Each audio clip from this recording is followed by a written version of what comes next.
रोहन नाम का एक आदमी अपनी पत्नी रेखा के साथ गांव में रहता था।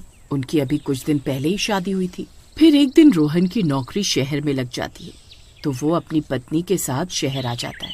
फिर वो दोनों शहर में एक किराए के मकान की तलाश में जुट जाते हैं। उनके पास इतने पैसे नहीं होते, तो वो प्रॉपर्टी डीलर को कोई सस्ता मकान किराए पर दिलवाने के लिए बोलते हैं। फिर प्रॉपर्टी डीलर उन्हें एक मकान दिखाता है। रेखा को वो मकान पसंद आ जाता है और वो वहाँ रहने लगते हैं।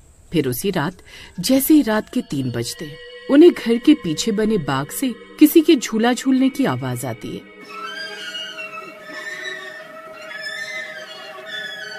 अजी, ये इतनी रात गए झूला कौन झूल रहा है? क्या आपको भी आवाज आ रही है? हाँ, आवाज तो मुझे भी आ रही है।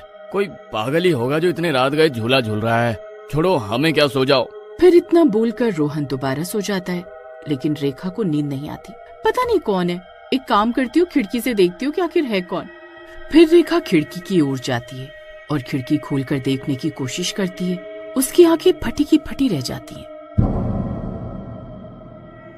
वहाँ पीछे एक पुराना पीपल का पेड़ होता है। उस पेड़ से एक पुराना झूला लटक रहा था और उस झूले पर एक औरत सफेद साड़ी पहने झूला झूल रही होती है।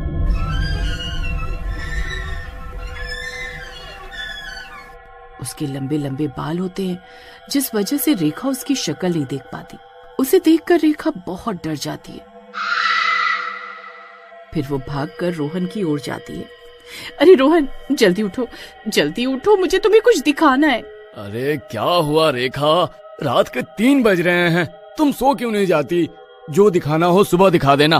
फिर रेखा रोहन का हाथ पकड़कर उसे खिड़की की ओर ले जाती है। फिर रोहन भी देखता है कि दूर एक औरत सफेद साड़ी पहने झूला झूल रही है।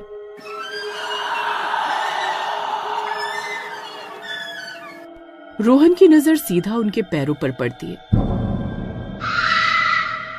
और उसके पैर देखकर रोहन की आंखें फटी की फटी रह जाती हैं। अरे रेखा, उसके पैरों की तरफ देखो। अरे वो उल्टे हैं। ये कोई साधारण औरत नहीं है, ये तो चुड़ैल है।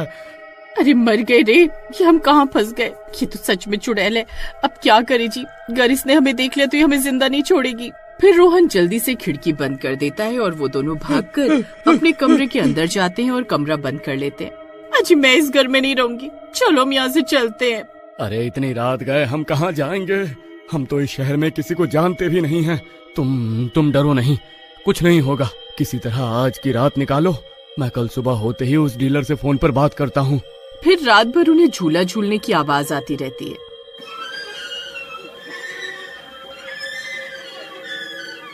और वो डर के मारे पूरी रात सो भी नहीं पाते। फिर सुबह होते ही रेखा पड़ोस की औरतों को रात में हुई घटना के बारे में बताती है। अरे बहन जी, क्या मैं आपसे कुछ बात कर सकती हूँ? हैं, बोलो ना। हम लोग कल रात ही इस घर में शिफ्ट हुए, लेकिन हमें रात भर किसी के झूला झूलने की आवाज आती रही। क्या इसके बारे में आप कुछ जानती हैं? हे भगवान, क्या आपने इस घर को किराए पर लिया है? क्यों, ऐसा क्या है इस घर में? ये घर कोई आम घर नहीं है। इस घर में जो भी रहने आया है, 3 दिनों के बाद उसकी लाश इस घर से मिली है। मेरी मानो तो तुम आज ही आज ये घर छोड़कर चले जाओ। हे भगवान, ये आप क्या बोल रही हैं? मैं सच बोल रही हूँ। जो भी इस घर में रहने आता है, उसे आधी रात को पीछे की खिड़की से एक औरत झूला झूलती हुई दिखाई देती है। और तीसरे दिन उनके साथ वो औरत क्या करती है किसी को नहीं पता, क्योंकि तीसरे दिन सिर्फ उनकी लाशें ही मिलती हैं। रेखा उस औरत की बातें सुनकर डर जाती है और भागती हुई रोहन के पास जाती है। रोहन, रोहन, कहाँ हो तुम? चलो, हमें इसी वक्त ये घर छोड़कर जाना होगा, नहीं तो वो चुड़ैल हमें जिंदा नहीं छोड़ेगी। अरे तुम ये कैसी बातें कर रही हो? आखिर बात क्या है, मुझे कुछ बताओगी भी? मैंने उस झूला झूलने वाली चुड़ैल के बारे में सब पता लगा लिया है। इस घर में जो भी रहने आता है, वो चुड़ैल उसे तीसरे दिन मार देती है। आज पहला ही दिन है, हमारे पास 2 दिन है। चलो हम चलते हैं यहाँ से। अरे हम ऐसे नहीं जा सकते, हमारे पास दूसरा घर किराए पर लेने के लिए पैसे नहीं है। रुको, मुझे डीलर को फोन करने दो। हमारा 2 महीने का सिक्योरिटी डिपॉजिट है उसके पास। फिर रोहन डीलर को फोन मिलाता है। प्रॉपर्टी डीलर उसे कहता है कि वो किसी काम से 1 हफ्ते के लिए बाहर गया हुआ है। जब आएगा तो बैठकर बातें करेंगे। हे भगवान, हमारे पास 1 हफ्ते का समय नहीं है जी, आप कुछ और सोचिए। रेखा, हो सकता है वो औरत तुम्हें डरा रही हो। बेवकूफों वाली बात मत करो जी। क्या आपने कल रात अपनी आंखों से उस चुड़ैल के उल्टे पैर नहीं देखे थे? जब सब कुछ आपने अपनी आंखों से देखा है, फिर भी आप इसे नकार रहे हैं। हाँ, तुम्हारी बात ठीक है, लेकिन अभी हम ये घर छोड़कर नहीं जा सकते। फिर दोनों में पूरा दिन बहस चलती रहती है और देखते ही देखते रात हो जाती है।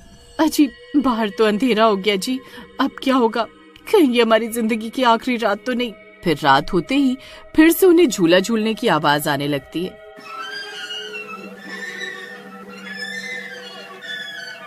अरे मर गए रे, ये नास बेटी चुड़ैल तो आज फिर से झूला झूलने आ गई।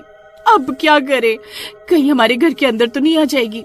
रेखा, क्या पता आज चुड़ैल ना आई हो, ये झूला सिर्फ हवा से हिल रहा हो। फिर वो दोनों सोचते हैं कि चुपके से खिड़की से झांक कर देखेंगे कि आज झूले पर कोई है या नहीं। फिर वो दोनों दबे पैर खिड़की के पास जाते हैं तो उन्हें वहाँ आज कोई भी चुड़ैल दिखाई नहीं देती, सिर्फ झूला हिल रहा होता है। देखा रेखा, वहाँ कोई भी नहीं है, मैं कह रहा था ना डरने की कोई बात नहीं है। तो फिर वो झूला अपने आप क्यों हिल रहा है?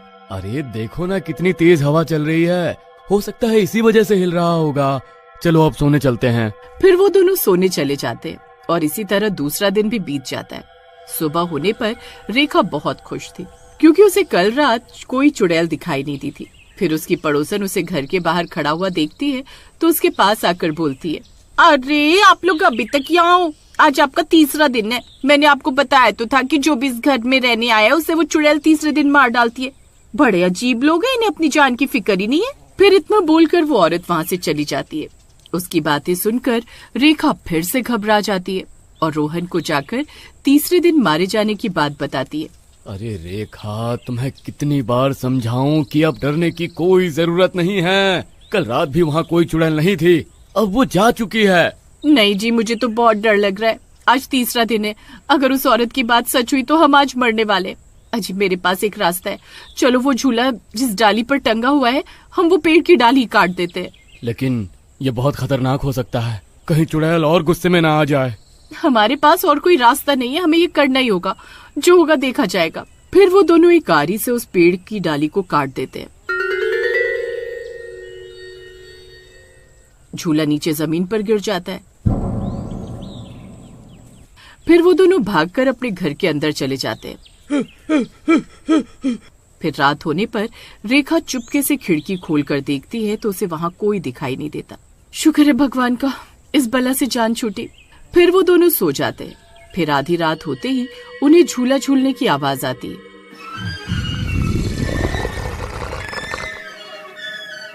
फिर जैसे ही वो आंख खोलते हैं तो उनकी आंखें फटी की फटी रह जाती हैं। वो झूला उनके कमरे की छत से बंधा हुआ होता है और वो चुड़ैल झूला झूल रही होती है।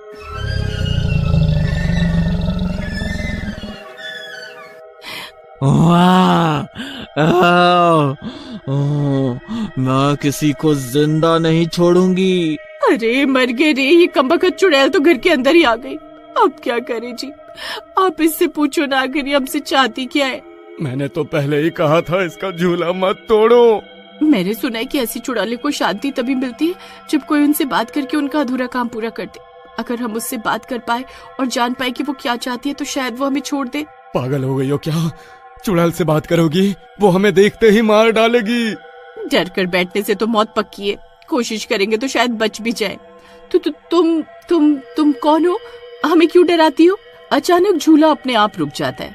मैं किसी को मारना नहीं चाहती, मेरा नाम सावित्री है। ये घर मेरा था। शादी के बाद मेरे पति ने मुझे इसी पेड़ पर फांसी दे दी थी। मेरी आत्मा इस झूले से बंध गई है। मैं बस चाहती हूँ कि कोई मेरी अस्थियां गंगा में बहा दे ताकि मुझे मोक्ष मिल सके। हम तुम्हारी मदद करेंगे। अगले ही दिन रोहन और रेखा उस पेड़ के नीचे खुदाई करके सावित्री की पुरानी अस्थियां निकालते हैं और उन्हें गंगा जी में बहा आते हैं। जब वो लौटते हैं तो देखते हैं कि घर से झूला गायब है।